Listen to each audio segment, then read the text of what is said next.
4 പാട്ട്, 2 ഫൈറ്റ്, കുറേ അധികം തമാശ, ഇമോഷൻസ്, പേടിപ്പിക്കൽ എല്ലാം ഉള്ളൊരു ഒരു ഒരു ഒരു നാടൻ സദ്യ. അതാണ്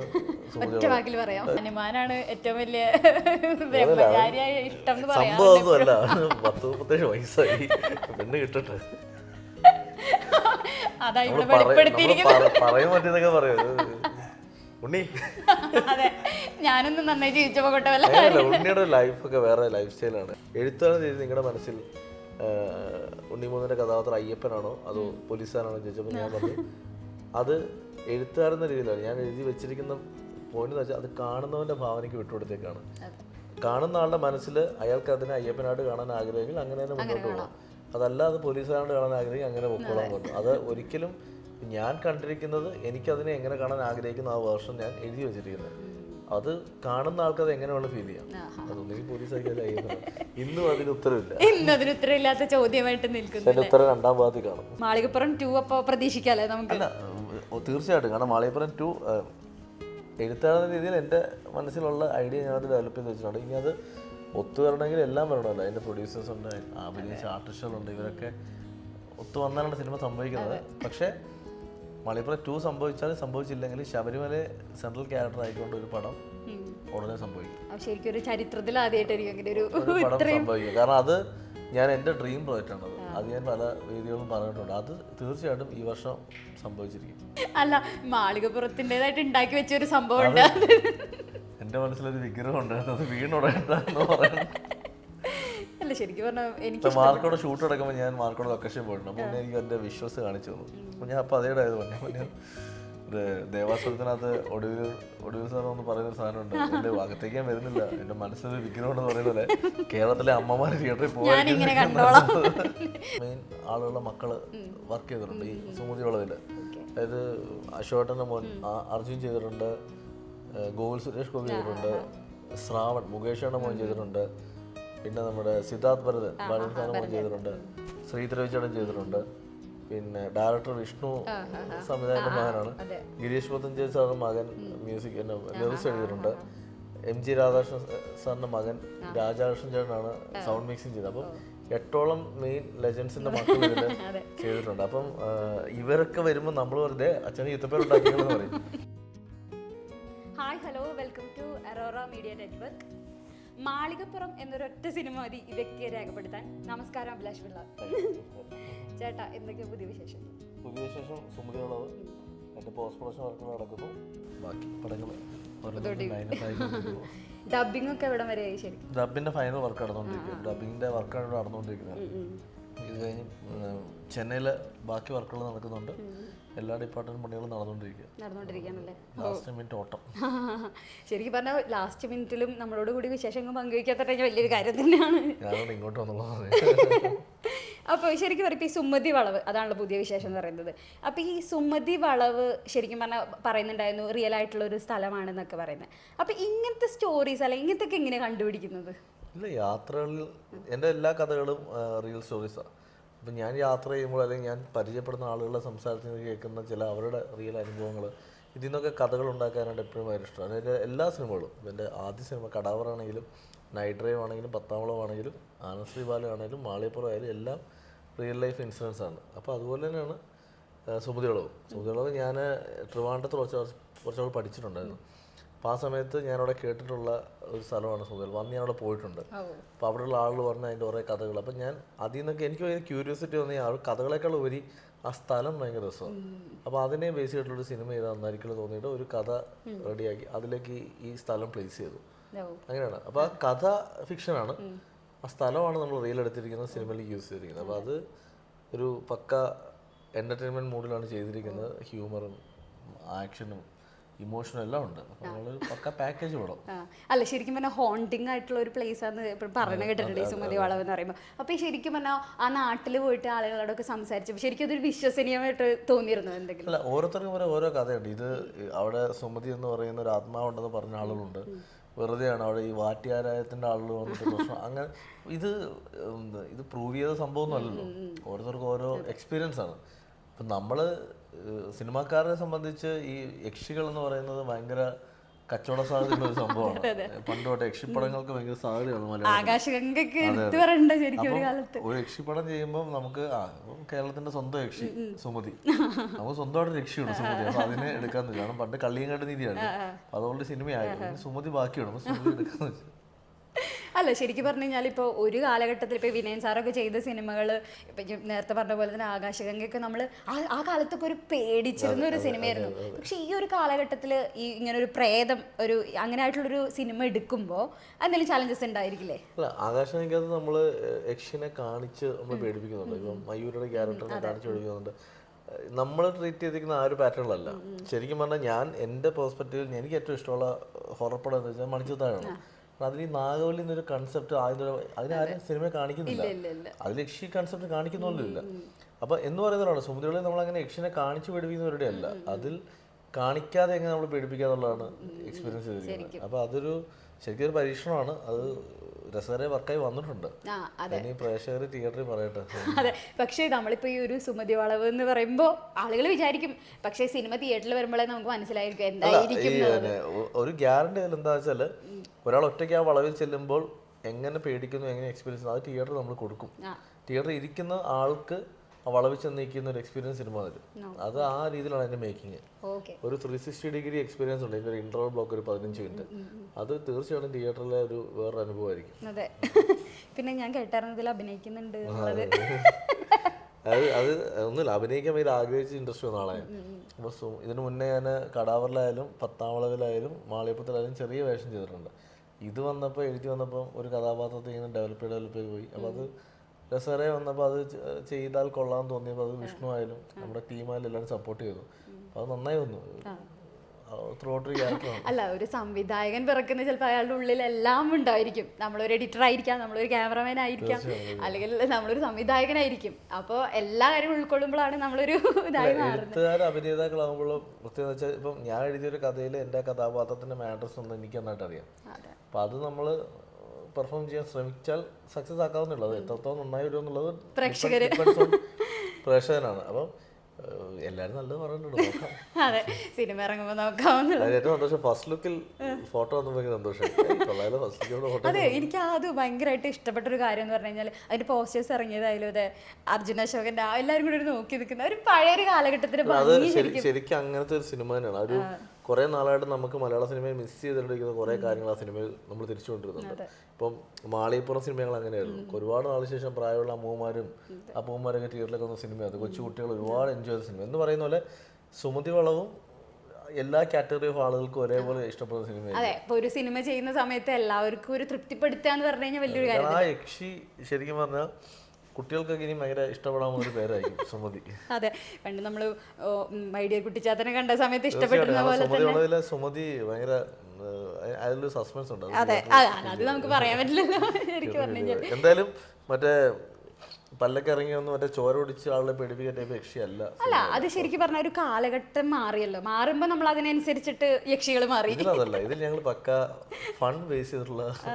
പിന്നെ അതുപോലെ എനിക്ക് ഏറ്റവും ഇഷ്ടപ്പെട്ടത് അതില് ഒരു ഫോട്ടോ എടുക്കുന്നുണ്ടല്ലോ. ഇപ്പൊ എന്റെ അച്ഛനൊരു ഫോട്ടോഗ്രാഫർ ആയിരുന്നു. അപ്പൊ എനിക്കത് കണ്ടപ്പോ പഴയ കാലഘട്ടത്തിൽ അതിൽ സ്റ്റുഡിയോന്റെ കാര്യങ്ങളൊക്കെ പറയുന്നുണ്ട് അതില്. ഇതില് 93-ലാണ് കഥ നടക്കുന്നത്. അതായത് മണിച്ചിത്രത്താഴ് റിലീസായി ആ ദിവസങ്ങളിൽ നടക്കുന്ന കഥയാണ്. അപ്പോൾ അതുകൊണ്ട് തന്നെ ആ പഴയ കാലഘട്ടം അതൊക്കെ ചലഞ്ചായിരുന്നു. ആ കവലയൊക്കെ അങ്ങനെ സെറ്റിട്ട് വരുമോ എന്നൊക്കെ പറഞ്ഞാൽ നല്ല പണിയുണ്ടായിരുന്നു. അപ്പോൾ ഞങ്ങൾ അങ്ങനെ റീക്രിയേറ്റ് ചെയ്തു. അതുകൊണ്ട് തന്നെ ബഡ്ജറ്റ് വിചാരിച്ചതിനേക്കാളൊക്കെ ഒരുപാട് മുകളിലൊരു ബഡ്ജറ്റിലായി സിനിമ ചെയ്തിരിക്കുന്നത്. ഇപ്പം എന്ന് പറഞ്ഞു കഴിഞ്ഞാൽ നിരവധി സിനിമകൾ ഇറങ്ങുന്നുണ്ട് തിയേറ്ററിൽ.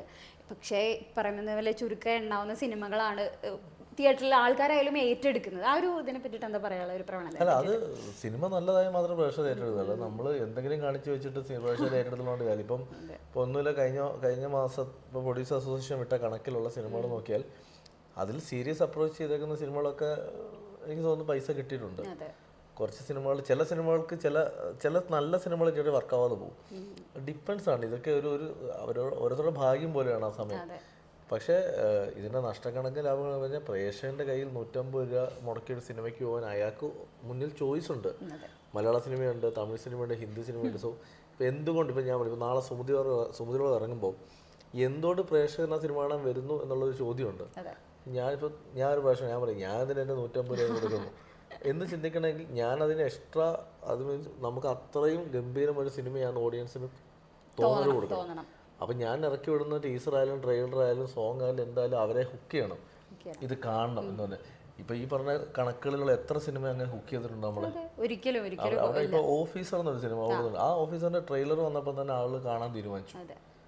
അപ്പൊ ആ സിനിമ വിജയിച്ചിട്ടുണ്ടെങ്കിൽ അത് ആ സിനിമക്ക് കൊടുത്ത അവരുടെ ഒരു ഔട്ടാണ്. എന്താ പറയുന്നത്, അങ്ങനെയുള്ള എല്ലാ സിനിമ. മാർക്കോ എന്നൊരു സിനിമ, നമുക്ക് മാർക്കോ ആളുകൾ ഇത് കാണാൻ തീരുമാനിച്ചത് അതിന്റെ ഒരു പ്രൊമോഷൻ സ്ട്രാറ്റജി ഒക്കെ മലയാള സിനിമ കാണാത്ത ടൈപ്പ്. എമ്പുരാൻ നമ്മൾ കാണുന്നത് രാജുവോടും ഡയറക്ടറോടും ലാലോടും അഭിനയിക്കുന്ന അതിന്റെ പ്രൊമോഷൻ കണ്ടാൽ കാണാൻ. അപ്പൊ ഈ സിനിമ ചെയ്തു വെച്ചിട്ട് പ്രൊമോഷൻ ചെയ്യാനായിട്ട് എന്തെങ്കിലും കാര്യമാണോ? അതാണ് മെയിൻ സമയം. ഇതിൽ എത്ര സിനിമകൾ ആ പ്രൊഡ്യൂസർ അസോസിയേഷൻ വിട്ട ലിസ്റ്റിൽ എത്രയോ സിനിമകൾ നോക്കുമ്പോൾ ഇതൊന്നും ഇറങ്ങിയ പോലും ആരും അറിയുന്നില്ല. ഞാനിപ്പോ തന്നെ നമ്മളിപ്പോ ഓരോ പോസ്റ്റേഴ്സ് കാണാറുണ്ട്. ഇപ്പൊ നമ്മൾ റോഡിൽ ഇറങ്ങുന്ന പോസ്റ്റേഴ്സ് കാണുമ്പോൾ ഇത് ഏതാ സിനിമ എന്നുള്ള ഒരു, അതായത് അത് അറിയപ്പെടാതെ പോകുന്നുണ്ട് എത്രയോ സിനിമകൾ.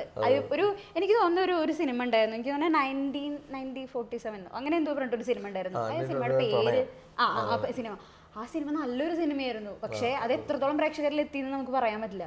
അതാണ് പ്രേക്ഷകർ അറിയുന്നില്ല. ഇപ്പൊ ഒരു 5 കോടിയുടെ സിനിമ ചെയ്ത് വെച്ചിട്ട് ആ സിനിമ പ്രേക്ഷകനെ അറിയിക്കാൻ വേണ്ടി 1 കോടി മുടക്കാൻ, ആ 1 കോടി മുടക്കാനാണ് ഇവര് പിശുക്ക് കാണിക്കുന്നത് പലപ്പോഴും. അപ്പോൾ ഇവര് ചിന്തിക്കാത്തൊരു കാര്യം എന്ന് വെച്ചാൽ ഈ 5 കോടി പ്രൊട്ടക്ട് ചെയ്യാൻ വേണ്ടിയാണ് 1 കോടി ഇറക്കുന്നത്, എങ്കിലും ഈ പണം ജനങ്ങൾ അറിയത്തുള്ളൂ. അതാണ് ചില സിനിമയുടെ വിധിയാണത്. നല്ല സിനിമ ചെയ്തു വെച്ചതുകൊണ്ട് ഒരു കാര്യമില്ല. എനിക്ക് തോന്നുന്നു ഒരു കാലത്ത് നല്ല നല്ല സിനിമകൾ ഉണ്ടായിട്ടുണ്ട്. എനിക്ക് തോന്നുന്നു അന്നൊക്കെ എനിക്ക് തോന്നുന്നു കുറച്ചുകൂടി ആളുകളിൽ എത്തിയിരുന്നു സിനിമകൾ. ഇപ്പൊ എന്ന് പറഞ്ഞു കഴിഞ്ഞാൽ OTT-ൽ വരുന്ന സിനിമ അല്ലെങ്കിൽ ടെലഗ്രാമിൽ വരുന്ന കാണാം എന്നുള്ളൊരു ചിന്തയാണ് ആളുകൾക്കൊക്കെ കൂടുതലുള്ളത്. പ്രൊമോഷൻ നല്ല രീതിയിൽ ചെയ്താൽ മാത്രമേ സിനിമ ഇന്നത്തെ കാലത്ത് ഇതെന്തൊക്കെ ചെയ്താലും ആഫ്റ്റർ ഓൾ ഈ സിനിമ തിയേറ്ററിൽ വരുമ്പോൾ നല്ല സിനിമയായിരിക്കണം. അപ്പം അങ്ങനെ വരുമ്പോൾ ചില സിനിമകൾ നമ്മൾ സർപ്രൈസ് ഹിറ്റ് ആവാറുണ്ട്. വാഴ രോമാഞ്ചൊക്കെ എടുത്തു പറയേണ്ട ഒരു സിനിമ, നമ്മൾ പോലും ഓർക്കില്ല ഈ സമയം ഇത്ര ഹിറ്റ് ആയല്ലോ എന്ന് ചിന്തിക്കും. അപ്പൊ അത് ഞാൻ ഇതൊക്കെ വിധിയാണ്. ഞാൻ പറഞ്ഞ അതിനോട് പണിയെടുക്കുക. ഈ പ്രൊഡ്യൂസർ അസോസിയേഷൻ വിട്ട കണക്കുള്ള സിനിമകൾ നോക്കുമ്പോൾ എനിക്ക് മനസ്സിലായൊരു കാര്യം എന്ന് വെച്ചാൽ ഇതിൽ പല സിനിമകളുടെ കണക്ക് അവർ പറയുന്നത് തിയേറ്റർ ഷെയർ എന്ന് പറയുന്നത് പ്രൊഡ്യൂസർക്ക് കിട്ടിയ കാശ. ഈ പടത്തിന്റെ ടോട്ടൽ ഷെയർ എന്ന് പറയുന്നത് ഗ്രോസ് എന്ന് പറയുന്നത് മറ്റൊന്ന്. പിന്നെ ഇതിന്റെ ബിസിനസ് വരും. ഇപ്പം ഇവരിപ്പോൾ ഓഫീസർ എന്നൊരു സിനിമ പറയുന്നു 12 കോടി മുടക്കി 10 കോടി കിട്ടി, അങ്ങനെ എന്തോ ഒരു കണക്ക് പറഞ്ഞു. പക്ഷെ അതിന് ഇനി അതിന്റെ ബിസിനസിന്റെ കണക്കുകൾ വേറെ ഉണ്ട്. അതിപ്പോ ലാലേട്ടനായാലും മമ്മൂക്കായി ചെയ്തു വെച്ച സിനിമകളും എല്ലാം വിജയിച്ച സിനിമകളൊന്നും പറയാൻ പറ്റില്ല. അതായത് ലാലേട്ടൻ ഉണ്ട് ആ സിനിമയിൽ, അല്ലെങ്കിൽ മമ്മൂക്ക ഉണ്ട് സിനിമ എന്ന് വിചാരിച്ചിട്ട് അങ്ങനത്തെ ഒരു പ്രേക്ഷകരല്ല ഇപ്പൊ ഉള്ളത്. ഇപ്പൊ ആരാധകര് ഇപ്പൊ ഈ പറയുന്ന എമ്പുരാൻ എന്നൊരു സിനിമയ്ക്ക് കിട്ടുന്ന ഒരു സ്റ്റാർഡം എല്ലാ മോഹൻലാൽ പടത്തിനും നമ്മളിവിടെ കാണുന്നില്ല. എല്ലാ ലാലേട്ടൻ പടത്തും ഇതുപോലത്തെ ഒരു അഗ്രസീവ് പ്രൊമോഷൻ നമ്മൾ കാണാറില്ല. അപ്പൊ അതിന്റെ അർത്ഥം എന്ന് വെച്ചാൽ ഇപ്പോഴത്തെ കാലത്തെ ജനറേഷൻ കുട്ടികൾ എങ്ങനെയാ വെച്ചാൽ അവര് സിനിമ കണ്ടന്റ് നോക്കിയിട്ടാണ് സിനിമ കാണുന്നത്. അതിന് ആർട്ടിസ്റ്റുകളൊന്നും ഇല്ല, അവര് ഏത് ന്യൂ ഫേസ് വന്നാലും പടം കാണും. നിങ്ങൾ വാഴ സിനിമ വലിയ ഹിറ്റായാലും ഇവിടെ. അപ്പൊ അതിന് അതാ ഞാൻ പറയുന്നത്, അതായത് ഇന്നൊരു സ്റ്റാർ ചെയ്താൽ ആ സിനിമ ഹിറ്റ് ആവുന്നൊന്നും ഇപ്പൊ പറയാൻ പറ്റില്ല. ഈ സ്റ്റാർസ് ഉള്ള മെറ്റീരിയൽസ് എന്താ വെച്ചാൽ സ്റ്റാർസ് ഉള്ള സിനിമയ്ക്ക് പ്രൊമോഷൻ ചെയ്യുമ്പോൾ നമുക്ക് കുറച്ചും കൂടെ ഇത്രയും ഇപ്പൊ അഗ്രസീവ് പ്രൊമോഷൻ ഇപ്പൊ എമ്പുരാൻ മാറ്റി വെച്ചാൽ ബാക്കിയുള്ള സിനിമകൾക്കുള്ള പ്രൊമോഷൻ ശ്രദ്ധിച്ചാൽ ഇത്രയും പ്രൊമോഷന്റെ ആവശ്യം നമ്മൾ എടുക്കാറില്ല. ഇപ്പൊ ന്യൂ ഫേസ് ആളുകളാണെങ്കിൽ നമ്മൾ അതിന്റെ മുകളിൽ പ്രൊമോഷൻ ചെയ്യണം വലിയ രീതിയിൽ. അപ്പൊ അതാണ് ഇപ്പൊ ഓഫീസർ ഓൺ ഡ്യൂട്ടിക്ക് അവർ ചെയ്ത പ്രൊമോഷൻ അടിപൊളിയായിരുന്നു. അവരെല്ലാവരും എല്ലായിടത്തും അതുപോലെ ബ്രൊമാൻസ് ഭയങ്കര എല്ലായിടത്തും അവർ പോയി പ്രൊമോഷൻ ചെയ്തു. അങ്ങനെ വേണം സിനിമ. അതെ, ശരിക്കും പ്രൊമോഷൻ എന്ന് പറഞ്ഞാൽ ശരിക്കും ഒരു ഫാക്ടർ തന്നെയാണ് ശരിക്കും പറഞ്ഞാൽ. ആർട്ടിസ്റ്റുകൾ അതിൽ വരുവാൻ വേണം. ആർട്ടിസ്റ്റുകൾ സിനിമ ചെയ്തിട്ട് അവരവരുടെ വഴിക്ക് പോയിട്ട് കാര്യമില്ല. ഒരു സിനിമ ഇറങ്ങുന്നവരെയും ആർട്ടിസ്റ്റുകൾ അതിന്റെ കൂടെ നിൽക്കണം. അങ്ങനെ ഇപ്പൊ ഉണ്ണിമൂന്ത് എന്നുള്ള വ്യക്തി മാളികപ്പുറം എന്നുള്ള സിനിമയ്ക്ക് വേണ്ടി എനിക്ക് ഓർമ്മയുണ്ട് 44-ാം ദിവസവും ഞങ്ങൾ തിയേറ്ററിൽ പോകുമ്പോൾ ഉണ്ണി കൂടെ ഉണ്ട് തിയേറ്റർ വിസിറ്റിന്. മാർക്കോ സിനിമ ഇറങ്ങിയപ്പോഴും ഞാൻ കണ്ടു ഉണ്ണി എല്ലായിടത്തും പോകുന്നത് ഞാൻ കണ്ടു. അപ്പം ആർട്ടിസ്റ്റുകൾ അങ്ങനെ ആയിരിക്കണം. റൊമാൻസിന് അവരെല്ലാരും പോകുന്നത് ഞാൻ കണ്ടു. അർജുനും നമ്മുടെ ഷൂട്ടിനുണ്ടായിരുന്ന പ്രൊമോഷൻ ഭയങ്കര ഹാപ്പിയാണ്. എന്ന് വെച്ചാൽ ഒരു സിനിമയ്ക്ക് വേണ്ടി അങ്ങനെ ഇറങ്ങണം. അതെ, ശരിക്കും പറഞ്ഞാൽ അതെ, അത് തന്നെയാണ് വേണ്ടത്. പിന്നെ അതുപോലെ പറഞ്ഞ പോലെ തന്നെ മാർക്കോ ഇറങ്ങിയ സമയത്ത് പറഞ്ഞിരുന്നു ഇത്രയും വിമർശനങ്ങളും കാര്യങ്ങളൊക്കെ ഉണ്ടായിരുന്ന ഒരാളാണ്. പക്ഷെ ഈ മാർക്കോ എന്ന് പറഞ്ഞാൽ ഇറങ്ങിയ സമയത്ത് ആളുടെ ഒരു പെട്ടെന്നുണ്ടായ ഒരു സ്റ്റാർഡ് എന്ന് പറഞ്ഞാൽ വലിയൊരു ഇതാണ്. അല്ലേ, എന്തോ ഉണ്ണിമൂന്നിനെ പറ്റിട്ട് എന്താ പറയാറില്ല? ഞാൻ ഉണ്ണി നല്ല ക്ലോസ് ഫ്രണ്ട്സ് ആണ്, മിക്ക ദിവസം സംസാരിക്കുന്ന ആളാണ്. ഉണ്ണിയുടെ ഗ്രോത്ത് എനിക്കറിയാം. ഉണ്ണി എങ്ങോട്ടാണ് പോകുന്നത് എനിക്ക് നന്നായിട്ട് അറിയാം. ഇതൊന്നുമല്ല, ഇതൊക്കെ ശരിക്കും പറഞ്ഞാൽ സാമ്പിളാന്ന് ഞാൻ പറയത്തുള്ളൂ. ഉണ്ണിയുടെ മൈൻഡുള്ള ഐഡിയാസും വിഷൻസും ഒക്കെ വേറെയാണ്. അപ്പോൾ ശരിക്കും അവൻ എനിക്ക് തോന്നുന്നൊരു within 1 or 2 years industry full ഞെട്ടിക്കുന്ന സിനിമകൾ അവൻ ചെയ്തിരിക്കും. അത് മലയാള ഇൻഡസ്ട്രി മാത്രമല്ല, ഔട്ട് സൈഡ് പടങ്ങളും ഒക്കെ ലോഡിങ് ആണ് ഇങ്ങനെ ചെയ്തുകൊണ്ടിരിക്കുകയാണ്. തീർച്ചയായിട്ടും എനിക്ക് തോന്നുന്നു വിത്തിൻ 1 or 2 ഇയർ ഉണ്ണി വേറെ ലെവലിലെത്തും. ഉണ്ണി എന്നല്ല എല്ലാ ആർട്ടിസ്റ്റിലും അങ്ങനെ പോയിക്കൊണ്ടിരിക്കുകയാണ്. ഇപ്പം നമുക്ക് തന്നെ അറിയാം, നമുക്ക് DQ ശരിക്കും പറഞ്ഞ ഒരു പാൻ ഇന്ത്യൻ സ്റ്റാർ. എനിക്ക് തോന്നുന്നത് മലയാളത്തിനെക്കാട്ടും കൂടുതൽ അവിടെ പടം ചെയ്യാൻ തുടങ്ങിയതുകൊണ്ടല്ലേ. നമ്മൾ ബോംബെയിലൊക്കെ ചെല്ലുമ്പോഴത്തേക്ക് അവര് മലയാളി റൈറ്ററാണെന്നൊക്കെ അവർ DQനെ പറ്റി ചോദിക്കും. DQന്റെ അടുത്ത പടം നിൽക്കും, അവർ ആദ്യം പേരായിരിക്കും. പിന്നെ ഫഹദിക്കയുടെ പേര് ചോദിക്കും. രാജുവേട്ടൻ പിന്നെ ഒരു ബ്രാൻഡായി മാറി. പുള്ളി ആർട്ടിസ്റ്റാണ്, ഡയറക്ടറാണ്, പ്രൊഡ്യൂസറാണ്, എല്ലാം ആയി മാറി. എനിക്ക് തോന്നുന്നു ഇടയ്ക്ക് കമൽഹാസന്റെ ഒരു ടൈപ്പ് ഓഫ് ആവുന്നുണ്ടോ എന്നൊരു ഇത് എന്ന് വെച്ചാൽ എല്ലാം പഠിക്കാൻ ശ്രമിക്കുന്നുള്ളത്. പുള്ളി ആക്ച്വലി ഈസ് എൻ ഓൾറൗണ്ടർ. പുള്ളി പാട്ട് പാടിയിട്ടുണ്ട്, നമ്മൾ ഇതിൽ ലിറിക്സ് എഴുതിയിട്ടുണ്ട്. പുള്ളി ഇങ്ങനെ ചെയ്യാനൊന്നും എല്ലാം ചെയ്തിട്ടുണ്ട് പുള്ളി. ഇനിയിപ്പോൾ എനിക്ക് എപ്പോഴാണ് ക്യാമറയും കൊണ്ട് ഇറങ്ങുന്നത് കാണണം, ക്യാമറയും കാണും. പുള്ളി എല്ലാം പഠിക്കാൻ ആഗ്രഹിക്കുന്ന ഒരു ആർട്ടിസ്റ്റാണ് എനിക്ക് തോന്നുന്നത്. അതെ എല്ലാം അത് അങ്ങനെയാണ് വേണ്ടത്. സിനിമയിൽ ഇപ്പോൾ നമ്മളൊരു ഇപ്പോൾ അഭിലാഷേട്ടനായാലും ഇപ്പോൾ നേരത്തെ പറഞ്ഞു എനിക്ക് പല കാര്യങ്ങളും ചെയ്യാൻ ഇഷ്ടമാണ്, അഭിനയിക്കുക. അപ്പം ഒരു സിനിമയിൽ നിൽക്കുമ്പോൾ നമുക്ക് എല്ലാം അറിഞ്ഞിരിക്കണം. എൻ്റെ ഒരു സ്വഭാവം എന്താ വെച്ചാൽ, ഞാനിപ്പം സിനിമയോട് വർക്ക് ചെയ്യുമ്പോൾ ഞാൻ എല്ലാ ഡിപ്പാർട്ട്മെൻറ്റിലും പോയി വർക്ക് ചെയ്യാൻ നോക്കും, എന്താ പഠിക്കാനായിട്ട്, അറിയാനായിട്ട്. അപ്പം ഞാൻ ഇപ്പം മാളികപ്പുറത്തിലായാലും ആനശ്രീപാലായാലും ഇപ്പോൾ സുമുഖലായാലും ഞാൻ എല്ലാ ഡിപ്പാർട്ട്മെൻറ്റിലും പോയി ഇവരുടെ ജോലി എന്താണെന്ന് ഞാൻ പഠിക്കും. അപ്പോൾ നാളെ ഞാനൊരു സിനിമ ഡയറക്റ്റ് ചെയ്യുമ്പോൾ എനിക്ക് അറിയണം ഓരോ ഡിപ്പാർട്ട്മെൻറ്റിൻ്റെയും ജോലി എന്താണ്, എന്തൊക്കെയാണ് ചെയ്യുന്നത്. അത് ഇപ്പോഴും ഞാൻ പഠിച്ചുകൊണ്ടിരിക്കുന്ന ഒരാളാണ്. അപ്പം എനിക്ക് ഏറ്റവും വലിയ ആഗ്രഹം, ഈ എഡിറ്റിംഗ് ഒരു വലിയൊരു കഴിവാണ് എഡിറ്റിംഗ് എന്ന് പറഞ്ഞാൽ. അപ്പം ഈ എഡിറ്റിംഗ് സിനിമ മാറ്റിക്കളയും. അപ്പോൾ ഞാനിപ്പോൾ സുമുദ്രകളായാലും ഞാൻ എഡിറ്റ് ചെയ്ത് കണ്ടു കഴിഞ്ഞപ്പോൾ ഞാൻ ഞെട്ടിപ്പോയി.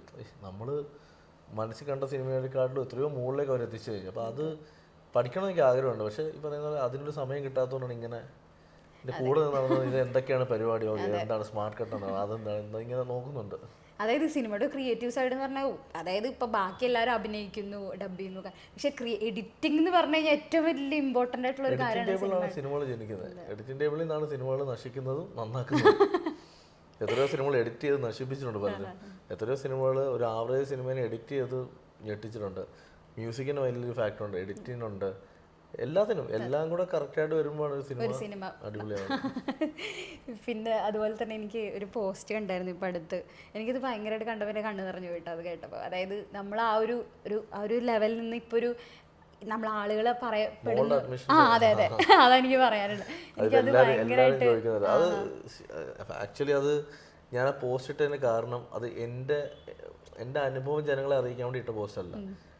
എൻ്റെ അതേ സിറ്റുവേഷനിൽ അത് ഞാൻ 2019, അതായത് 6 വർഷം മുന്നേ ഞാൻ നിന്ന അതേ അവസ്ഥയിൽ നിൽക്കുന്ന ആയിരക്കണക്കിന് പേരിൽ നിന്ന് നമ്മുടെ ചുറ്റുമുണ്ട്. അത് സിനിമ സ്വപ്നം കണ്ട് ജോലി വിട്ട് വന്ന് ഒന്നും ആവാതെ ഇതേപോലെ അവസ്ഥയിൽ പോയിരിക്കുന്ന ആളുകളുണ്ട്. അപ്പോൾ അവർക്കത് വായിക്കുമ്പം അവർക്ക് ഒരു മോട്ടിവേഷൻ കിട്ടണം എന്ന് കരുതി ഇട്ട ഞാൻ. കാരണം എനിക്കിങ്ങനെ എനിക്ക് സിനിമയിലേക്ക് എത്താനും സിനിമ ചെയ്യാനും ഇന്ന് ഞാൻ മോളെ അഡ്മിഷൻ കൊണ്ടുപോകുമ്പോൾ അഭിമാനത്തോടെ എനിക്ക് തിരക്കഥാർത്ഥം എഴുതാനും പറ്റിയിട്ടുണ്ടെങ്കിൽ എല്ലാവർക്കും പറ്റുമെന്ന് ഞാൻ പറയും. കാരണം ഞാൻ ഒരു സാധാരണ നാട്ടിൽ നിന്ന് വന്ന് സിനിമയായിട്ട് ഒരു ബന്ധമില്ലാതെ നമ്മൾ തന്നെ കണ്ടെത്തി സിനിമയിൽ വന്ന ആളാണ്. അപ്പോൾ ഇന്നത്തെ കാലത്ത് കുറച്ചും കൂടെ സോഷ്യൽ മീഡിയ ഇതൊക്കെ ഇത്രയും ആക്റ്റീവുള്ള കാലത്ത് കുറച്ചും കൂടെ ആർട്ടിസ്റ്റുകളെയും ഡയറക്ടേഴ്സിനെയും പ്രൊഡ്യൂസേഴ്സിനെയും കണ്ടെത്താൻ എളുപ്പമാണ്. അപ്പോൾ എനിക്കിത് ചെയ്യാൻ പറ്റിയിട്ടുണ്ടെങ്കിൽ എല്ലാവർക്കും ചെയ്യാം. അപ്പോൾ അതിന് വേണ്ടിയിട്ട പോസ്റ്റ് അത്. ആ പോസ്റ്റ് ഭയങ്കര റീച്ചായി. ശരിക്കും അല്ല, എനിക്കത് കണ്ടപ്പോണ്ടല്ലോ ശരിക്കും ഭയങ്കരമായിട്ട് കണ്ണു നിറഞ്ഞു പോയിട്ടോ. എന്ന് വെച്ചാൽ ഒരു ഇൻസ്പിറേഷനാണ് ശരിക്കും. നമ്മൾ ഇൻഡസ്ട്രിയിൽ ഒരുപാട് പേര് വിളിച്ചിട്ട് ഇങ്ങനെ എടാ അത് വായിച്ചു, ശരിയാ നീ പറഞ്ഞ പണ്ട് ഞങ്ങൾ ഇതുപോലെ ഇരുന്നു. അപ്പം പലരുടെ അനുഭവം. മലയാളത്തിലെ ഒരു മെയിൻ ഹീറോ, ഞാൻ ആരാധന പേര് പറഞ്ഞില്ല, അദ്ദേഹം വിളിച്ചിട്ട് അഭിലാഷി പറഞ്ഞ പോലെ ഞാൻ എഴുതിയിട്ടുണ്ടെന്ന് പറഞ്ഞു. പിന്നീട് ഞാൻ കുറേ നാളിന് ശേഷം ഞാൻ എൻ്റെ ഇതേപോലെ രണ്ടാമത്തെ ആളുടെ എന്തോ ഒരു ഫംഗ്ഷൻ വേണ്ടി പോയപ്പം ഞാൻ ഗസ്റ്റായിട്ടാണ് പോയത്. ഭയങ്കര അഭിമാനം തോന്നി. ഞാൻ പറഞ്ഞു അത് ഒരു അച്ചീവ്മെൻ്റ് ആണ് ശരിക്കും. അത് എൻ്റെ ഏറ്റവും വലിയ എന്ന് വെച്ചാൽ ഞാൻ 2019 ഇത് എഴുതുമ്പോൾ എൻ്റെ മോളെ അടുത്ത് പോണ്ട്. അപ്പോൾ ഞാനിങ്ങനെ ഇത് എഴുതി കൊടുക്കുമ്പോൾ എൻ്റെ അടുത്ത് ഇങ്ങനെ ഏത് സിനിമ ചെയ്തിരുന്നു അവരത് ക്യൂരിയോസിറ്റി ചോദിച്ചാണ്.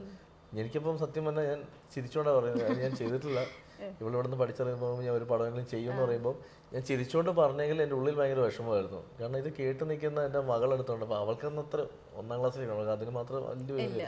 പക്ഷെ എങ്കിലും അവിടെ അഭിമാനത്തോടെ കേട്ട് വന്നേ എൻ്റെ അച്ഛൻ സിനിമ ചെയ്യുന്നുണ്ട്. വീണ്ടും ഒരു 2-3 വർഷം പോയിട്ട് 2022 ഞാൻ ആദ്യത്തെ സിനിമ റിലീസാവുന്നു. ആ വർഷം തന്നെ 4 പടം ഇറങ്ങുന്നത്.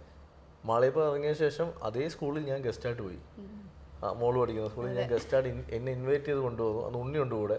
ഉണ്ണിയാണെന്നോ സ്റ്റേജിൽ ഇത് പറയുന്നത്. ഇതുപോലെ ഞാൻ ഉണ്ണിയെടുത്ത് കാര്യം പറഞ്ഞിട്ടുണ്ട്. അപ്പം ഇവൻ പണ്ട് ഈ സ്കൂളിൽ അഡ്മിഷൻ എടുക്കാൻ വന്നപ്പോൾ ഇതുപോലെ സംഭവം ഉണ്ടായത് പറഞ്ഞു. അന്ന് ഭയങ്കര കൈയടി കിട്ടി. അന്ന് സ്റ്റേജിൽ വിളിച്ചു വരുത്തി എൻ്റെ മോള് ഭയങ്കര ഹാപ്പിയായിട്ട് ചെയ്യുന്നത് കണ്ടിട്ടുണ്ട്. 2 ദിവസം മുന്നേ ഇളയ മോൾ അഡ്മിഷന് പോയപ്പോൾ ഇവളുണ്ട്, മൂത്തോളും കൂടെ വന്നിട്ടുണ്ട്. ഞാൻ അവളെ അടുത്ത് നിർത്തി. അപ്പം എനിക്കിങ്ങനെ കേൾക്കാം അവളിങ്ങനെ അവിടെ ഓടിയോന്ന് പറയാം, ടീച്ചറെ അച്ഛൻ്റെ അടുത്തോടെ സുമതിയോടെ വേണം. അപ്പോൾ അവരിങ്ങനെ ചോദിക്കുന്നുണ്ട് എപ്പോഴാണ് റിലീസ് ചോദിക്കുന്നുണ്ട്.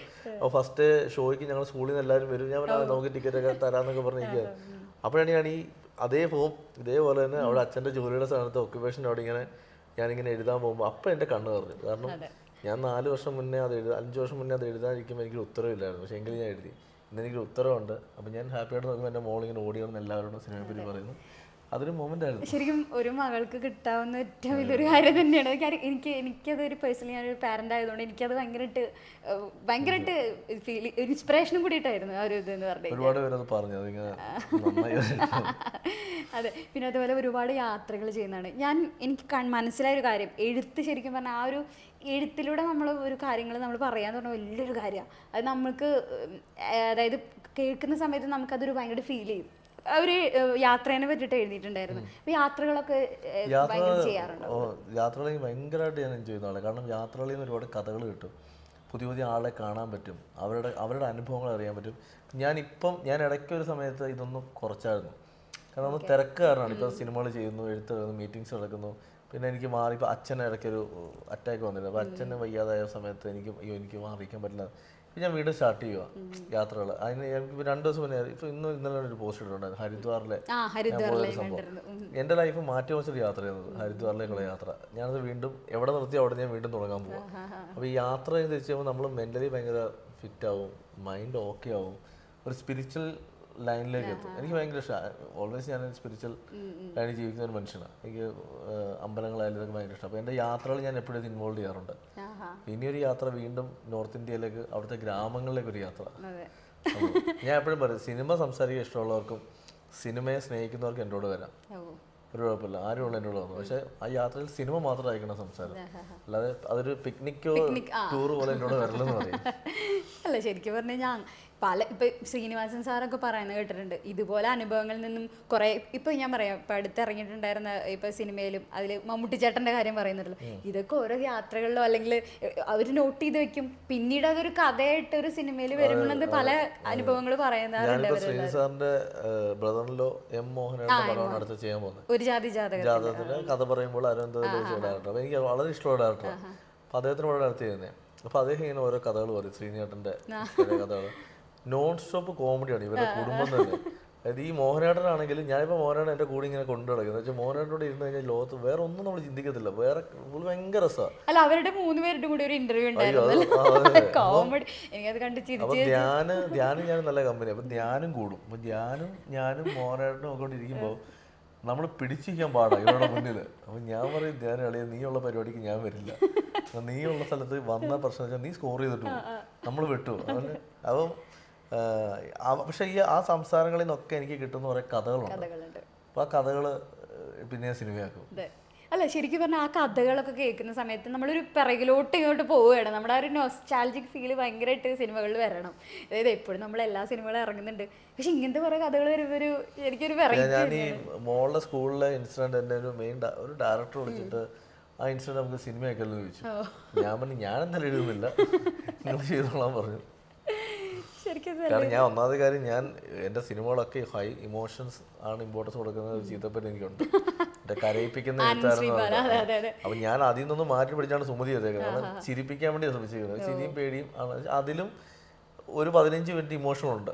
അപ്പോൾ അത് ആദ്യം സ്ക്രിപ്റ്റിലില്ലായിരുന്നു. ഞാൻ ഈ സ്ക്രിപ്റ്റൊക്കെ കംപ്ലീറ്റ് ആയിട്ട് ഇങ്ങനെ വിഷ്ണു എല്ലാവരും സ്ക്രിപ്റ്റൊക്കെ വായിച്ച് എല്ലാവരും ഹാപ്പി ചെയ്യാൻ പോകുമ്പം ഷൂട്ടിന് ഒരു 5 ദിവസം മുന്നേ ഞാൻ പറയുന്നത് എന്തോ ഒന്ന് മിസ്സിങ് ഉണ്ടല്ലോ എന്ന് പറഞ്ഞു. അപ്പം അർജുൻ പറഞ്ഞു ഒന്നുമില്ലടാ, ഒരു മിസ്സിങ്ങും ഇല്ല, എനിക്കറിയാം നിങ്ങൾ എന്തായി പറയുന്നത്. ഞാൻ പറഞ്ഞു ഇല്ലടാ, എവിടെയോ ഒരു മിസ്സിങ് ഉണ്ടെന്ന് പറഞ്ഞിട്ട് ഞാൻ 2 ദിവസം കൊണ്ട് റീവർക്ക് ചെയ്തൊരു സാധനം കൊടുത്തു. അപ്പം നോക്കുമ്പോഴത്തേക്ക് ഒരു 15 മിനിറ്റിലേക്ക് ഇമോഷണൽ സാധനം കയറി. അപ്പോൾ അർജുൻ പറഞ്ഞു മനുഷ്യനെ കരയിപ്പിക്കാൻ വേണ്ടി അങ്ങനെ വന്നു എന്ന് പറഞ്ഞു. ഞാൻ അത് ഇരിക്കട്ടെ, അതോടെ ഉണ്ടെങ്കിൽ ഇത് കംപ്ലീറ്റ് ആവുമെന്ന് പറഞ്ഞിട്ട് വർക്ക് ചെയ്തല്ലേ. ഇപ്പൊ ആനന്ദ് ശ്രീബാലയിലും പിന്നെ അതുപോലെ സുമതി വളയിലും അർജുൻ അശോകനായിട്ട് ചെയ്തിട്ടുണ്ടായിരുന്നു. എങ്ങനെയുണ്ടായിരുന്നു ആ ഒരു ഫ്രണ്ട്ഷിപ്പ്? എങ്ങനെയായിരുന്നു? നമ്മുടെ അനിയൻ അച്ചു എന്ന് പറയാം, അവന് എല്ലാവരും അച്ചു എന്ന് വിളിക്കുന്നത്. എനിക്ക് അവന് ഭയങ്കര ഇഷ്ടം. എന്താ വെച്ചാൽ ഭയങ്കര രസമാണ് അവൻ്റെ വർക്ക് ചെയ്യാൻ. അതായത് ഭയങ്കര ജോളിയാണ്.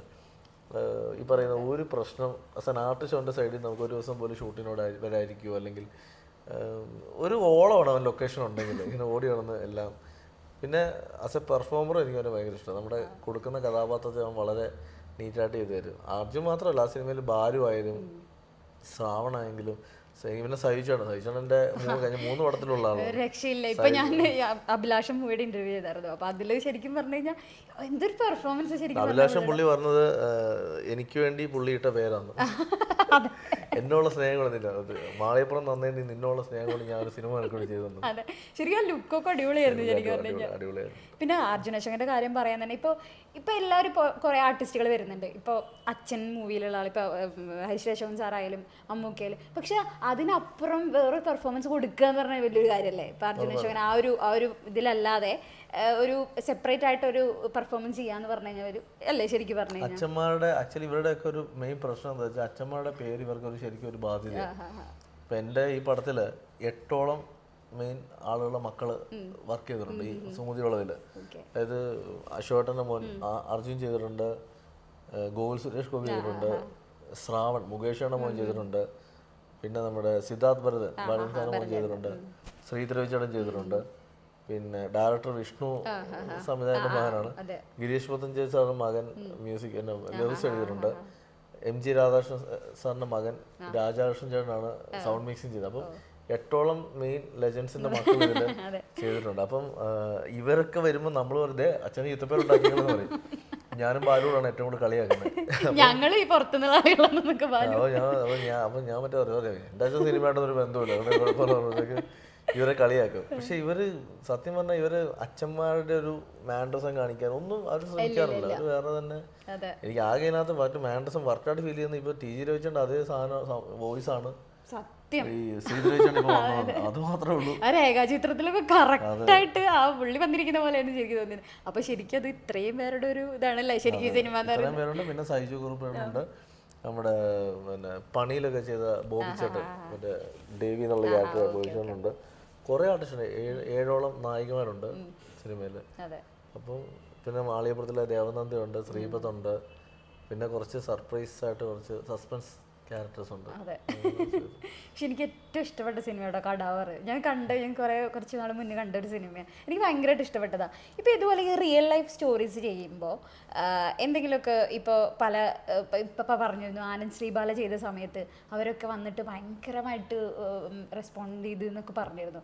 അപ്പോൾ അങ്ങനെയുള്ള ആളുകളോടൊക്കെ സംസാരിക്കുന്ന സമയത്ത് എന്തെങ്കിലുമൊക്കെ കാര്യങ്ങളൊക്കെ അവരെന്തെങ്കിലുമൊക്കെ പറയാറുണ്ട് കാര്യമായിട്ട്? അല്ല, പറയാനുണ്ട്. ഇപ്പോൾ ആനന്ദ് ശ്രീബാല പക്ഷെ ചെയ്യുന്നതിന് മുന്നേ ഞാൻ ഇവരുടെ ഒന്നും അടുത്ത് പോയി ഞാൻ ചെയ്തതെന്ന് വെച്ചാൽ അതിൻ്റെ യഥാർത്ഥ കേസിലുള്ള ഡീറ്റെയിൽസ് കിട്ടിയിരുന്നു. പിന്നെ അന്ന് ഈ കേസുമായിട്ട് ബന്ധപ്പെട്ടിരുന്ന മീഡിയയുടെ കുറേ അതൊക്കെ റിസർച്ച് ചെയ്ത് നമ്മൾ എടുത്തിരുന്നു. എന്നിട്ട് ഇതൊക്കെ എടുത്തിട്ട് നമ്മൾ നമ്മുടെ രീതിയിലൊരു കഥയാക്കി അതിനെ മാറ്റാൻ ശ്രമിച്ചു. നമ്മളത് പറയാൻ ശ്രമിച്ചതും ഒരു റിയൽ കേസിൽ ഇങ്ങനെ സംഭവിച്ചു എന്നല്ല. ഒരു കേസിൽ ഒരാൾ ആത്മഹത്യ ചെയ്തു എന്ന് പറഞ്ഞ കേസ് ക്ലോസ് ചെയ്ത് കഴിഞ്ഞാൽ അതിനിങ്ങനൊരു വശവും ഉണ്ടായിക്കൂടെ എന്നൊരു ചോദ്യമാണ് നമ്മൾ മുന്നോട്ട് വെക്കുന്നത്.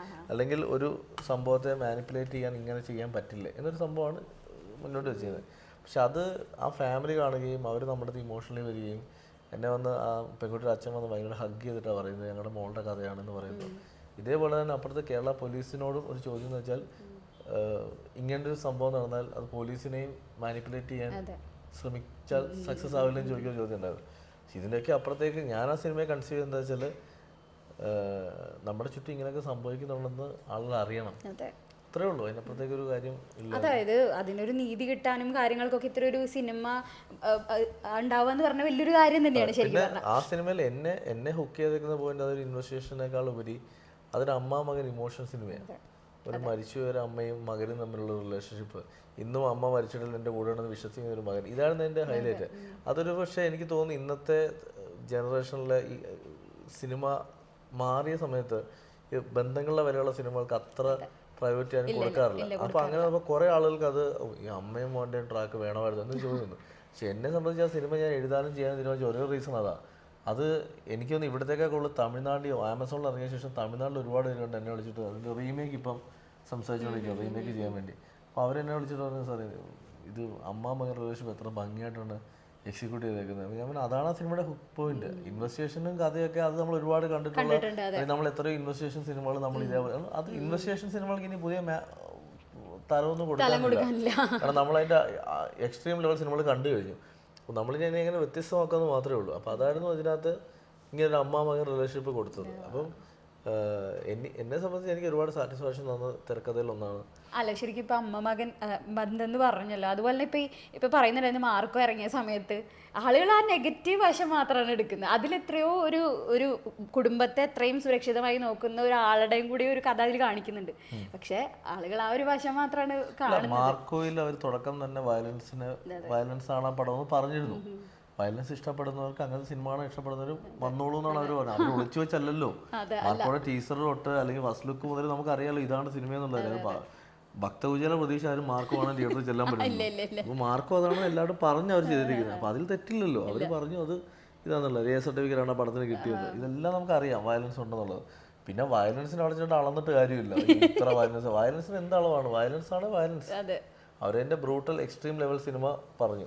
ഇപ്പൊ കില്ലെന്ന് പറഞ്ഞൊരു ഹിന്ദി മൂവി ഉണ്ട്, ഇവിടെ എല്ലാവരും വലിയ രീതിയിൽ ഇഷ്ടപ്പെട്ട സിനിമയാണ്. അതിലും ഇതൊക്കെ തന്നെ.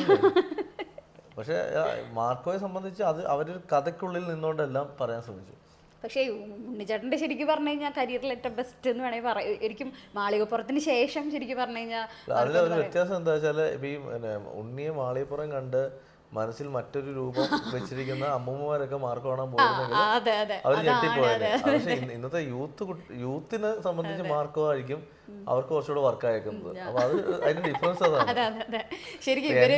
എന്റെ വീട്ടിൽ എന്റെ അമ്മ അച്ഛനൊക്കെ മാർക്കോ കാണാൻ പോകുമ്പോൾ എന്നെ വിളിക്കുമ്പോൾ ഞാനിപ്പോ പോകണ്ട, ഞാൻ തടഞ്ഞു. അപ്പൊ എന്റെ മക്കളൊക്കെ അയ്യോ ഉണ്ണിമാമന്റെ പടം കാണാൻ. അപ്പൊ ഞാൻ പറഞ്ഞു ചുമ്മാ പോകണ്ടെന്ന് പറഞ്ഞു. പിന്നെ ഉണ്ണി വിളിച്ചാൽ പറഞ്ഞു ഡേ എല്ലാവരും പോകണമെന്ന് പറയുന്നുണ്ട്.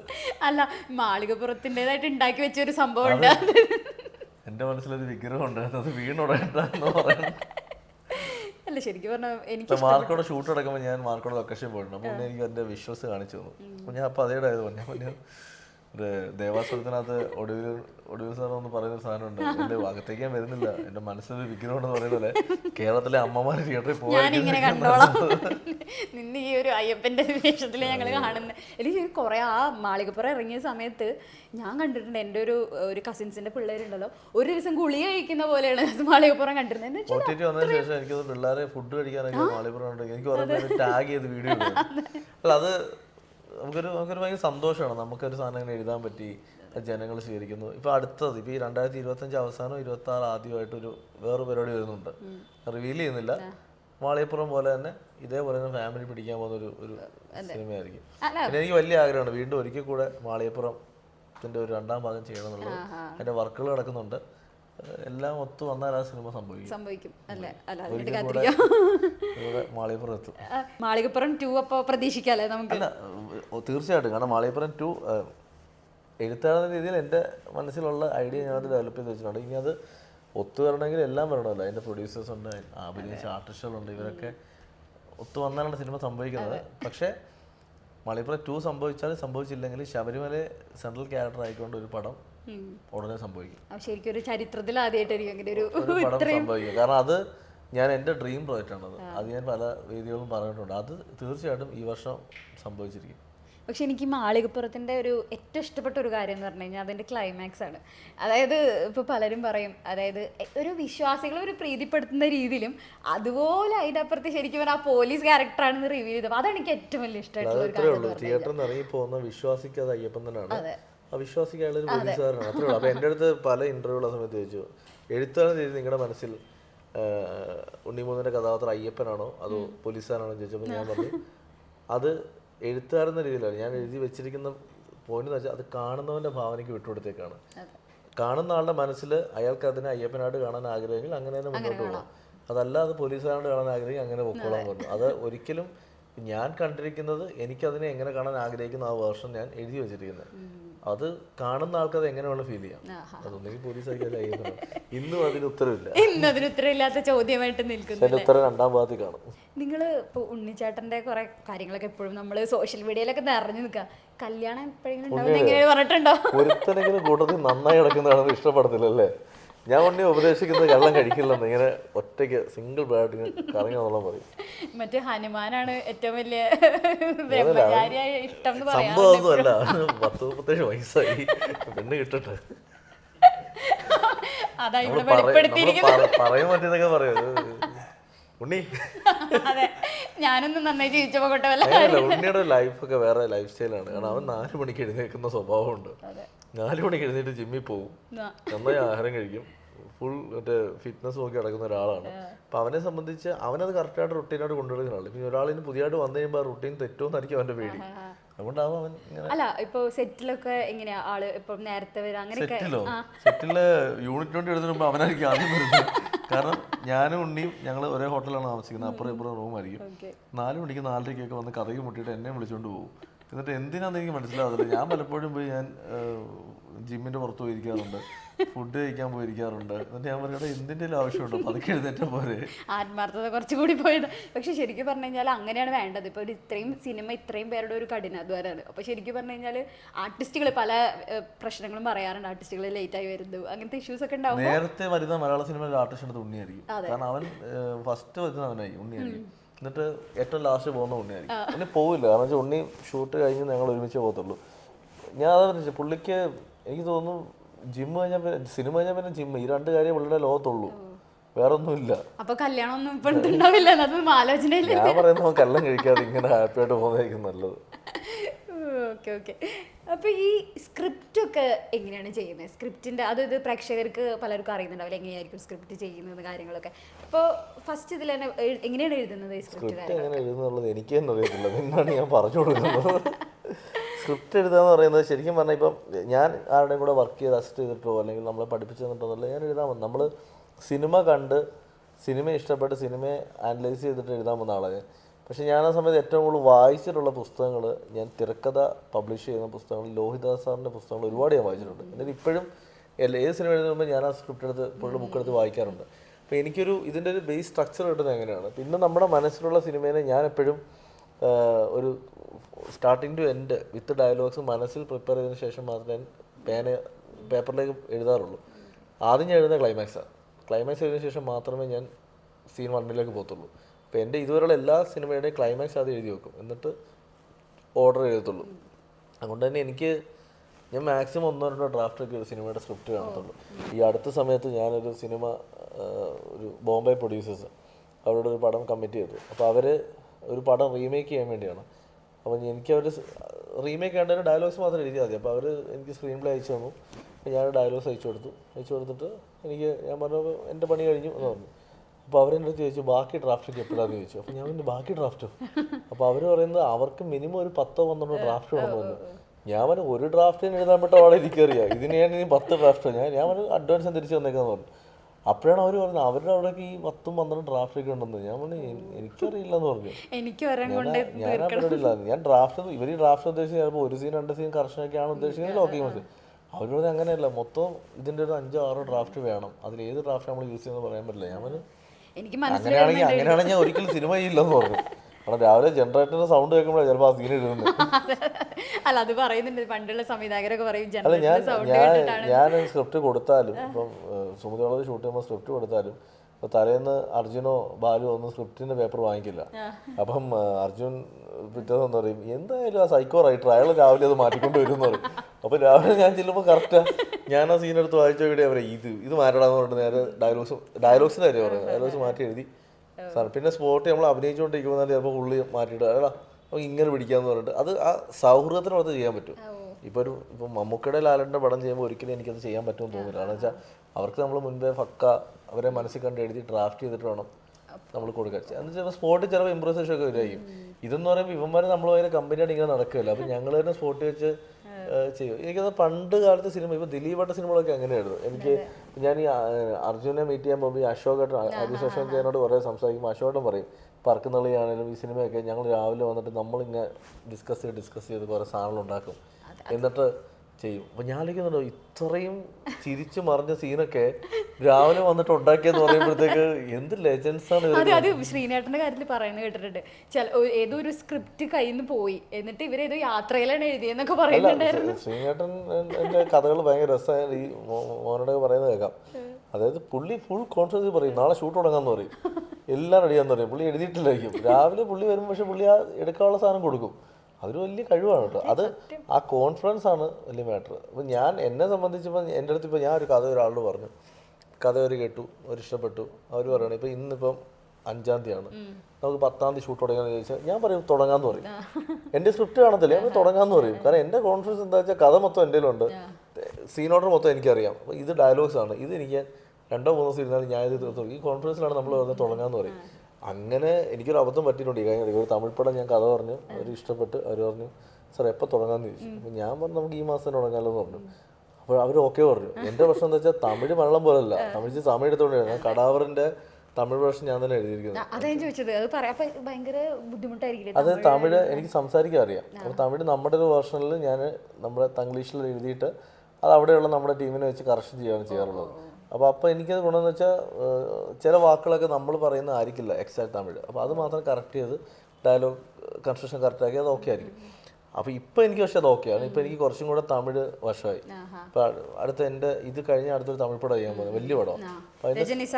അതല്ല, അത് എന്തായാലും അത് സാറിൻ്റെ മകൾ ചെയ്യുന്ന പടം. അത് ഈ വർഷം ലാസ്റ്റ് അടുത്ത വർഷമൊക്കെ നടന്നാൽ അത് കുറച്ച് കൺഫ്യൂഷൻ അതിലുണ്ട്. ഇതല്ല, ഇത് വേറൊരു സൂപ്പർ സ്റ്റാർ സിനിമയാണ്. അപ്പോൾ ഇതിൻ്റെ പ്രശ്നം എന്താ വെച്ചാൽ ഇതൊരു വലിയ പടമായിട്ടാണ് എനിക്ക് മിനിമം ഒരു 3-4 മാസം അതിൽ ഇൻവെസ്റ്റ് ചെയ്യണം എൻ്റെ എഴുത്തും കാര്യങ്ങളും. അപ്പോൾ അത് സമയത്ത് എഴുതാൻ വേണ്ടി ഇപ്പോൾ ഈ മാസം തുടങ്ങും, അതിൻ്റെ വർക്ക് തുടങ്ങും. അതെ, ശരിക്കും വേറൊരു ലാംഗ്വേജ് ആകുമ്പോൾ നമ്മൾ അത് എഫോർട്ട് എടുത്തിട്ട് തന്നെ ചെയ്യണം. മലയാളം കാരണം അവർ മലയാളി റൈറ്റേഴ്സിന് ഒരു റെസ്പെക്ട് ഭയങ്കര, അപ്പോൾ അത് കീപ്പ് ചെയ്തില്ലെങ്കിൽ നമുക്ക് മലയാളികൾക്ക് കണക്കേടാ. അല്ല, അവർ ഭയങ്കര റെസ്പെക്ട് കൊടുക്കുന്ന ആളുകളാണ്. അതായത് ഇവിടുത്തെ മലയാള സിനിമേനൊക്കെ ഭയങ്കരമായിട്ട് ഏറ്റെടുക്കുന്നവരാണ് ശരിക്കും പറഞ്ഞു കഴിഞ്ഞാൽ. പിന്നെ അതുപോലെ വിഷ്ണു ശശിശങ്കർ ആയിട്ട് എങ്ങനെയാണ് തുടക്കം എങ്ങനെയായിരുന്നു? ഒരു 5-6 വർഷം മുന്നേ ഉള്ള ബന്ധമാണ്. അച്ഛൻ വിഷ്ണുൻ്റെ ഫാദർ മരിക്കുമ്പോഴാണ് ഞാൻ വിഷ്ണു ആദ്യമായിട്ട് കാണുന്നത്, ഞാൻ വീട്ടിൽ വെച്ചിട്ട്. പിന്നെ പരിചയമായി, ഒരു അനിയനെ പോലാണ്. അവന് ഈ പറയുന്ന ആദ്യത്തെ സിനിമ ചെയ്യുന്നു, അത് വലിയ ഹിറ്റാവുന്നു. 2ാമത്തെ പടം ഞങ്ങളിപ്പോൾ ചെയ്യുന്നു. ഭയങ്കര സിമ്പിളായിട്ട് നടക്കുന്നൊരു പയ്യൻ.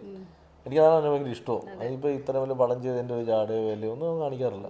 പിന്നെ ഈ പറയുന്ന പോലെ സിനിമയാണ് ലോകം, വേറെ ഒന്നും ഇല്ല. അത് നേരത്തെ പറഞ്ഞല്ലോ, യാത്രകളിലെല്ലാം എൻ്റെ കൂടെ മിക്ക യാത്രകളിൽ ഒരുമിച്ചുണ്ടാകുന്ന ഒരുത്തിനാണ് അവന്, രഞ്ജിൻ രാജ്. ഇതൊക്കെ നമ്മളോട് ഫുൾ ടൈം ഈ യാത്രകളൊക്കെ ഉള്ള ആളുകളാണ്. ഞങ്ങളുടെയൊക്കെ ലോകത്ത് സംസാര സിനിമ മാത്രമാണ്, വേറെ ഒന്നും വരാറില്ല. അല്ല, ഒരു കാലഘട്ടത്തിൽ ഇപ്പോൾ ലോഹിയേട്ടൻ്റെ സിനിമകളായാലും ഭരതൻ സാറിൻ്റെ സിനിമകളൊക്കെ ഉണ്ടായിരുന്ന സമയത്ത്, അല്ലെങ്കിൽ ശ്രീനേട്ടൻ്റെ സിനിമകളൊക്കെ ഉണ്ടായിരുന്ന സമയത്ത് എല്ലാവരും കൂടി ഒരുമിച്ചിരുന്നിട്ട് ഒരു സിനിമ പിറക്കുന്നത്. അതെ, പക്ഷെ നിങ്ങൾ രണ്ടുപേരും ഒരു കോംബോ ആയിട്ട് നിങ്ങൾ ഈ സിനിമ ചർച്ച ചെയ്യുമ്പോൾ ഒരു നല്ലൊരു ഔട്ട്പുട്ടാണ് ആ സിനിമയിൽ വരുന്നത്. ഇപ്പം എനിക്ക് തോന്നുന്നത് അത് കുറഞ്ഞുകൊണ്ടിരിക്കാൻ തോന്നിയിട്ടില്ല മലയാള സിനിമ. ഇപ്പം എന്താ വെച്ചാൽ സൗഹൃദങ്ങളിൽ സിനിമ ഉണ്ടാവാറുണ്ടോ, പക്ഷേ ഈ പറഞ്ഞ ചർച്ചകൾ ഉണ്ടാവാറില്ല. എല്ലാവരും ഇപ്പോൾ ചെയ്യുന്നത് എന്താണ്, എവിടെയെങ്കിലും 2 സ്ഥലത്തായിരിക്കും, മൊബൈൽ ഫോണിൽ കൂടി ഈ സാധനം അയച്ചു കൊടുക്കും, കാണും.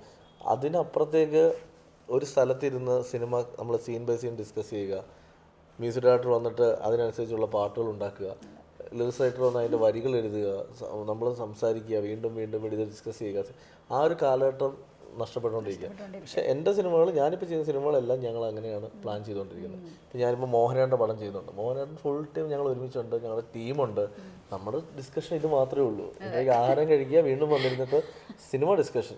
എന്തെങ്കിലും ഒരു മാറ്റർ ഡിസ്കസ് ഉണ്ടെങ്കിൽ ചിലപ്പോൾ പലതിലേക്ക് പോകും, എങ്കിലും സിനിമയാണ് അവിടെ സിനിമയാണ് പ്രൈവറ്റ്. അല്ല, ശരിക്കും പറഞ്ഞു കഴിഞ്ഞാൽ അങ്ങനെയാണല്ലോ ഇപ്പം ഇത്രയും പേരുടെ ഒരു കൂട്ടായിട്ടുള്ള പരിശ്രമം തന്നെ സിനിമ എന്ന് പറഞ്ഞത്. അപ്പം അത് നഷ്ടപ്പെടുത്താതെ ഒരു നല്ല സിനിമ കൂട്ടായ്മ തന്നെ അങ്ങനെ തന്നെ ഉണ്ടാകത്തുള്ളൂ. ഇനി എത്ര സിനിമകളായാലും അങ്ങനെ ഉണ്ടാകത്തുള്ളൂ, അല്ലാത്ത സിനിമകൾ ചെയ്യണ്ട. പിന്നെ ഇപ്പോൾ ഈ ഒരു ഇൻഫോ പാർക്കിലത്തെ ജോലി ഉപേക്ഷിച്ചിട്ട് ഇപ്പം ഈ സിനിമയിലേക്ക് വരാനുണ്ടായ ഒരു കാരണം എന്താ? ശരിക്കും ഇഷ്ടം കൊണ്ട് തന്നെ. സിനിമ ചെറുപ്പം മുതലേ കണ്ട് സിനിമ ഒരു ലോകമാണ്, ആ ലോകത്ത് എത്തിപ്പെടണമെന്ന് പണ്ട് തൊട്ടേ ആഗ്രഹിച്ചിരുന്ന ആളാണ്. അതിൻ്റെ സാഹചര്യം ഒത്തു വന്നത് സിനിമ ജോലി കിട്ടി ഒന്ന് സെറ്റിലായി കഴിഞ്ഞപ്പോഴാണ് സാഹചര്യം കിട്ടിയത്. കിട്ടിയ ഗ്യാപ്പിൽ ജോലി രാജിവെച്ചിറങ്ങിയതാണ് 10 വർഷം.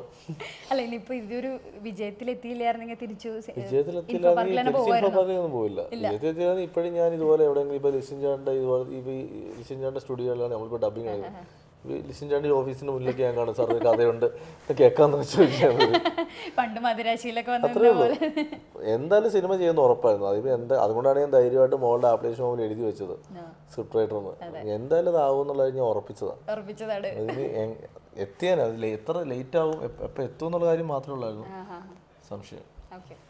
പിന്നെ സുമതി വളവ് ശരിക്കും പ്രേക്ഷകർക്ക് എന്താണ് ശരിക്കും നൽകാൻ വേണ്ടി പോകുന്നത്? തീർച്ചയായിട്ടും പറയാൻ ഇത്രേ ഉള്ളൂ, വലിയ അവകാശവാദങ്ങളൊന്നും പറയുന്നില്ല. ഇപ്പോൾ മാളികപ്പുറത്തിൻ്റെ പ്രൊമോഷൻ സമയത്ത് പറഞ്ഞ അതേ വാചകം തന്നെ എല്ലാവർക്കും ഇഷ്ടപ്പെടുന്ന ഒരു സിനിമയായിരിക്കും, അങ്ങനെയാണ് ചെയ്തു വെച്ചിരിക്കുന്നത്. പിന്നെ ഇത് ഭയങ്കര ബുദ്ധിജീവിയുള്ള സിനിമയോ അല്ലെങ്കിൽ ലോജിക്ക് നോക്കി സിനിമ കാണുന്നുള്ള സിനിമയൊന്നുമല്ല. സിനിമയെ 2.5 മണിക്കൂർ തിയേറ്ററിൽ കയറി എൻജോയ് ചെയ്യാൻ പറ്റുന്ന എല്ലാവർക്കും 4 പാട്ട്, 2 ഫൈറ്റ്, കുറേ അധികം തമാശ, ഇമോഷൻസ്, പേടിപ്പിക്കൽ എല്ലാം ഉള്ളൊരു ഒരു ഒരു ഒരു- ഒരു നാടൻ സദ്യ, അതാണ് സുമതി ഒറ്റ വാക്കിൽ പറയാം. കാരണം സദ്യ ഇപ്പൊ 100 പേരെ എടുത്താൽ 90 പേർക്കും സദ്യ ഇഷ്ടമാണ്, അതെ. 10 പേർക്കായിരിക്കും സദ്യ താല്പര്യമില്ലാതെ പോകുന്നത്. അപ്പോൾ ആ 10 പേർക്ക് വേണ്ടിയുള്ള സിനിമയല്ല ഇത്. ആ 10 പേരെ എനിക്ക് അറിയില്ല അവർക്ക് കണ്ടാൽ ഇഷ്ടപ്പെടുമെന്നുള്ളത്, പക്ഷേ ഈ 90 പേർക്കും ഇഷ്ടപ്പെടാൻ സാധ്യതയുണ്ട്. കാരണം എന്ന് വെച്ചാൽ അങ്ങനെ ഇതിനകത്ത് അങ്ങനെ വലിയ കടുകട്ടി മറ്റേ ലോജിക്കൽ പരിപാടി ഒന്നുമില്ല. ഭയങ്കര സിമ്പിളായിട്ടൊരു നാട്ടിൻപുറത്ത് നടക്കുന്ന കുറേ അധികം കഥാപാത്രങ്ങളിലൂടെ പോകുന്നൊരു കഥ. അതിനെ വളരെ സിമ്പിളായിട്ട് പ്രസൻറ്റ് ചെയ്തിട്ടുണ്ട്. ഭയങ്കര രസമായിട്ട് ഇതിൻ്റെ വിഷ്വൽസ് ഭയങ്കര രസമായിട്ട്. കാരണം രാക്ഷസൻ്റെ ക്യാമറമാൻ ചെയ്തിരിക്കുന്നത്. അപ്പോൾ അയാൾ മലയാള സിനിമയിൽ ഒരു വ്യത്യസ്തരമായ ഒരു ഫ്രെയിംസും പരിപാടിയൊക്കെ കൊണ്ടുപോയിട്ടുണ്ട് സിനിമയിൽ. അപ്പോൾ അതുകൊണ്ട് തന്നെ ഒരു വിഷ്വലി പ്രേക്ഷകന് ഒരു ട്രീറ്റ് ആയിരിക്കും. കുറേ ചിരിക്കാനും കുറേ എല്ലാം ഉണ്ട്. അപ്പൊ ഒരു സദ്യ തന്നെയായിരിക്കും. അപ്പൊ ആ അങ്ങനെ സദ്യ അതെ അതെ അല്ല, അപ്പോൾ ശരിക്കും സുമതി വളവ് ഇപ്പൊ മാളികപ്പുറം പോലെ തന്നെ സുമതി വളവ് വലിയൊരു വിജയമാവട്ടെ. പിന്നെ ഇതുപോലുള്ള എന്താ പറയാ കുറേ കാര്യങ്ങൾ, എഴുത്തും കാര്യങ്ങളൊക്കെ മുന്നോട്ട് പോകട്ടെ. എനിക്ക് ഭയങ്കരമായിട്ട് എല്ലാവർക്കും ഇൻസ്പിറേഷൻ ആവട്ടെ എന്ന് ഞാൻ ആശംസിക്കുകയാണ്. വളരെയധികം നന്ദി.